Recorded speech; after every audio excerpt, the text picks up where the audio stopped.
When we visit a new place, we might be curious about the different foods or ingredients or food combinations that they eat in that area, and we might want to give them a try. But we also might think they're kind of weird. Like in Cincinnati, they put cinnamon in their chili. Weird, right? So when it comes to Britain, there are some foods that if you don't grow up there, you might consider them kind of weird. So I'm going to talk to you about the 7 foods that might sound kind of strange, but I think you should try them. And then next week, I will post the opposite side of the coin, a video telling the 7 weird British foods that I don't really recommend. So please give this video a thumbs up and let me know what you think of my recommendations. First of all, malt vinegar on chips or French fries. If you grew up in the US, you're used to eating fries with ketchup, or if you grew up in Utah, maybe fry sauce. But when you are in Britain and you order fish and chips, malt vinegar will be available to use as a condiment, and it's not just for the fish. Having that vinegar on the chips is delicious, and I highly recommend you give it a try. Beans on toast.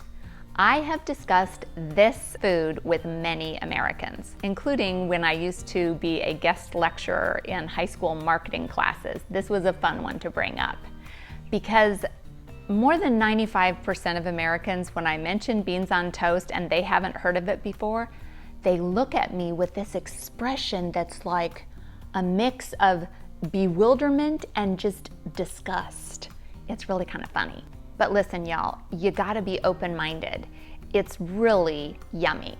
You get some crisp toast and a little bit of butter and then some nice baked beans, preferably Heinz beans if you have those available. And then some mature or sharp grated cheddar cheese on top. It's super yummy and I think you should give it a try. Digestives are funny because Americans just hear that name for the first time and think, what is this? Is this like some Fiber One bar? It's like, you know, a dietary aid that's supposed to help with digestion. But don't be put off by the name. Actually, I think graham crackers here in the United States were invented as a healthy food initially to get more fiber and whole grains in people's diets. Digestives are just these yummy cookies, and because they are very crispy and only mildly sweet, they're great for dunking in tea or coffee or, my personal favorite, hot cocoa. There's many different varieties of digestives.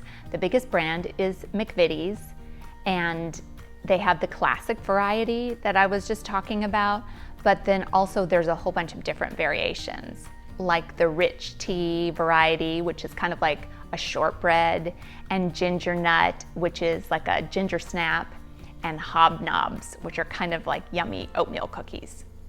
Many of the different types of digestives are also sold in the chocolate covered version, which those are particularly yummy. And the Magenta Otter Travels favorites are, if you're talking about Dara, it would be the digestive with caramel and chocolate.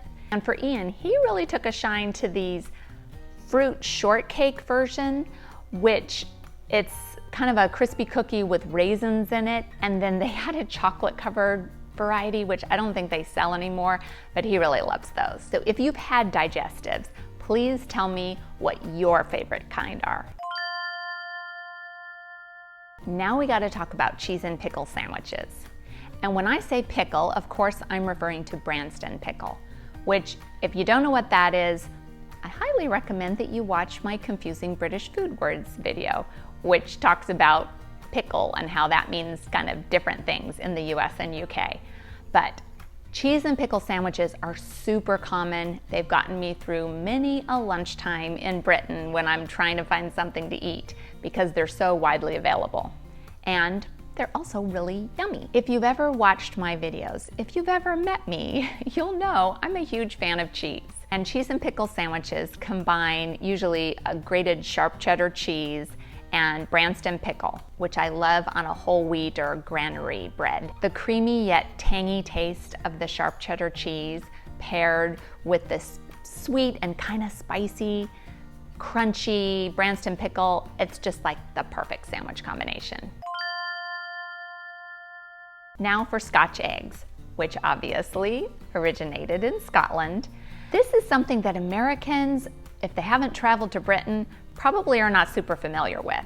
They're kind of a breakfast all-in-one combo with the egg and the sausage and the bread represented in various forms. It's a hard-cooked egg wrapped in a layer of sausage and then rolled in breadcrumbs, all cooked together. They are often eaten at lunch with a salad, and they're really good. In fact, last year, Ian and I went to a place in Herefordshire for lunch, and they had this really special assortment of Scotch eggs that had all different kinds of varieties. They'd taken kind of the gourmet variations with different kinds of meat in the sausage layer, a huge assortment of various spices and seasonings, and then even variations on what kind of breadcrumb coating coated the outside.